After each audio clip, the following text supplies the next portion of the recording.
প্রিয় ভাইয়েরা আমার, আল্লামা মাহবুবুল হক সাহেব ওনার স্ত্রীকে নিয়ে রিসোর্টে গেলেন। একদল মানুষ সুফি জানোয়ার জিজ্ঞাসা করলো উনি কে? আল্লামা মাহবুবুল হক সাহেব বললেন উনি আমার বিবাহিত স্ত্রী। বলে নাই?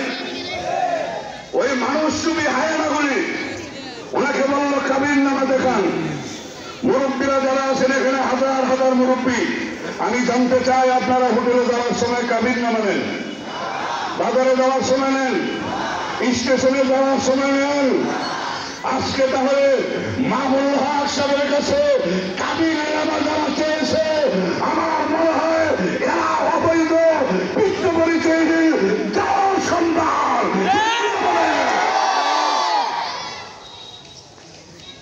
এরপরও যারা আল্লামা মাহবুবুল হকের শরীরের মধ্যে হাত উঠেছে, ওনার জামা ছিঁড়েছে, ওনার উপর অত্যাচার করেছে, আমি গতকালকে চট্টগ্রামে বলেছি, প্রতিদিন বলি, আজকেও বলে গেলাম, এখনো সময় আছে। ওলামায়ে কেরাম সাধারণ মানুষ না।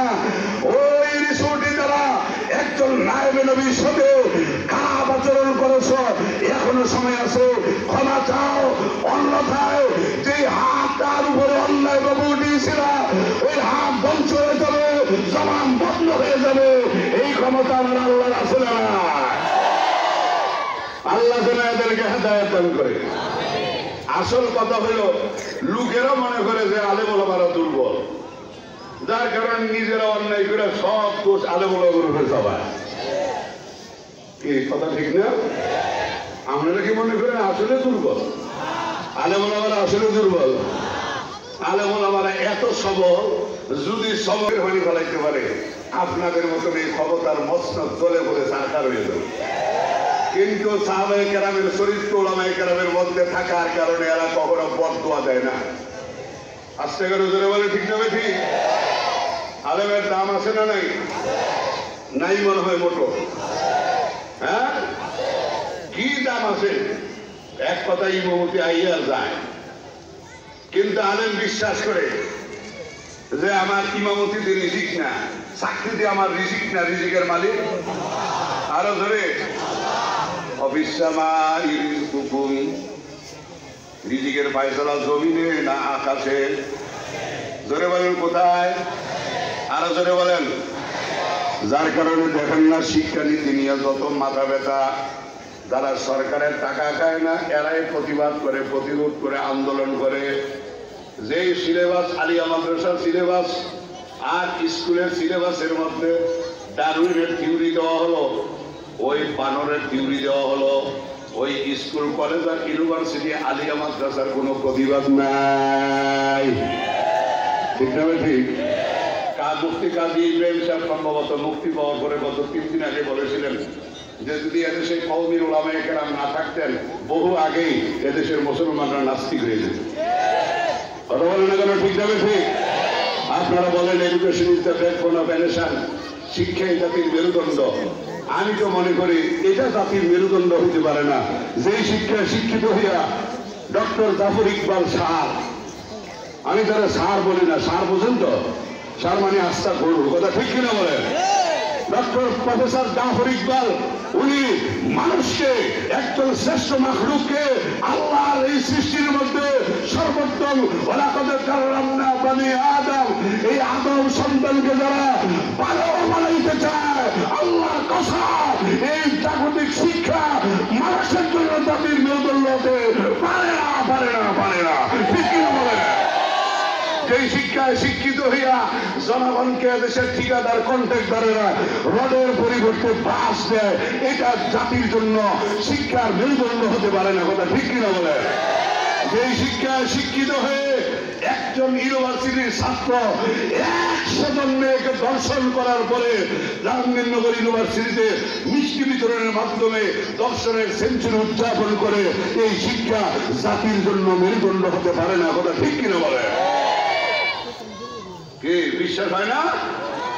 হযরত ওমর ফারুক রাদিয়াল্লাহু তাআলা রাস্তা দিয়ে যাইতেছেন, দেখেন একটা নিগ্রো কালো ছেলে ছাগল বকরি রাখালি করতেছে। হযরত ওমর রাদিয়াল্লাহু তাআলা চিন্তা করলেন, দেখি রাখালের মধ্যে আল্লাহর ভয় আছে কিনা। জোরে বলুন সুবহানাল্লাহ। হযরত ওমর রাদিয়াল্লাহু তাআলা বলে, রাখাল একটা বকরি আমার কাছে বিক্রি করো। রাখাল জবাব দেয়, মালিক আমি না। হযরত ওমর রাদিয়াল্লাহু তাআলা বলেন, মালিক তুমি না, অসুবিধা কি? আমি টাকা দিয়ে দিই, তুমি আমার বকরি দিয়ে দাও, আমি কারো কাছে বলবো না। আমি কারো কাছে না বলার কারণ হলো যারা চুরির মাল, অবৈধ মাল, 2 নম্বর মাল বেচাকিনি করে, এরা মালিককে উপযুক্ত মূল্য দেয় না। কি বলেন, দেয়? তো দেয় না যারা, আপনারা বললেন আপনারা কি চুরির মাল বেচাকিনি করছেন? বেচছেন না? না, নিজেরাই বেচছেন। কোন সময়? ছোট সময় ঘরের থেকে চাল নিয়ে দাম নিয়ে দোকানে দিতাম, নেন চাচা ভোট বাদাম দেন, মনে আছে নি? দোকানদার চিন্তা করতে চুরি ফিরে আনছে, উপযুক্ত দাম দিতাম না। মাফার পরে জিজ্ঞেস করতাম, চাচা কত হয়েছে চালের দাম?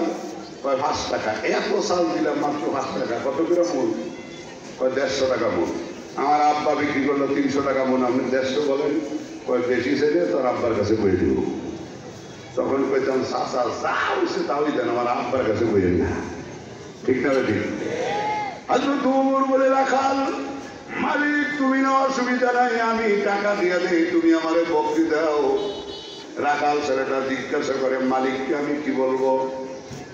হযরত ওমর রাদিয়াল্লাহু তাআলা বলেন, রাখাল রে, মালিককে তুমি ফাঁকি দিবা, বলবা বাঘ একটা এসেছিল, বাঘে নিয়ে গেছে, মালিক মানবে, এমন প্রায় সময় হয়।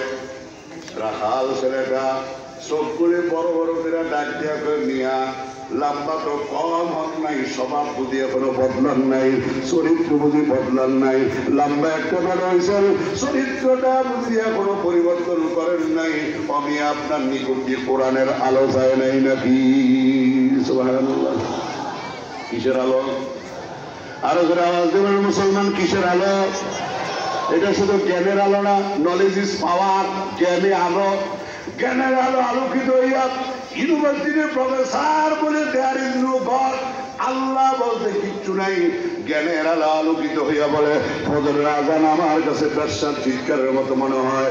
জ্ঞানের আলো আলোকিত হইয়া দুনিয়া শিল্পপতি হইয়া চট্টগ্রাম নাসিরাবাদের ওই নাদির খান নামক শিল্পপতি গত মাসে মসজিদ কমিটির কাছে দরখাস্ত লাগছে, সভাপতি সাহেব আজানের আওয়াজের দ্বারা আমার ঘুমের ক্ষতি হয়, আমার দরখাস্তের পরে মাইকে যেন আজান দেওয়া বন্ধ করা হয়।